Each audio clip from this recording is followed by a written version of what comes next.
আসসালামু আলাইকুম। সকলকে আমার চ্যানেলে স্বাগতম। ইউজ করা চাপাতি আর পুরনো মাটি দিয়ে যে কি উৎকৃষ্ট মানের জৈব সার তৈরি করা যায় ঘরে, তা আপনাদের সাথে আজকে শেয়ার করব। চা পাতাগুলো ঘরে চা খাওয়ার পরে জমিয়েও করা যায় বা অন্য কোথা থেকেও সংগ্রহ করে করা যায়। আমি চাপাতিগুলো আমার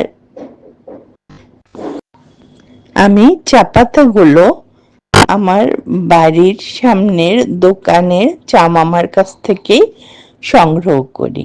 এই জৈব সারে রয়েছে নাইট্রোজেন, পটাশ, ফসফরাস আরো অনেক পুষ্টি উপাদান। আপনারা এই জৈব সারগুলোতে মাটি ছাড়াও গাছ লাগাতে পারেন।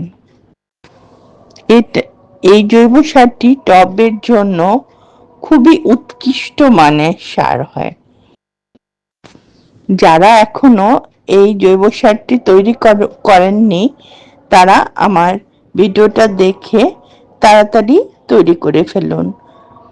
আর বন্ধুরা, আমার ভিডিওটি যদি আপনাদের কোনো উপকারে আসে, তাহলে অবশ্যই সাবস্ক্রাইব করবেন।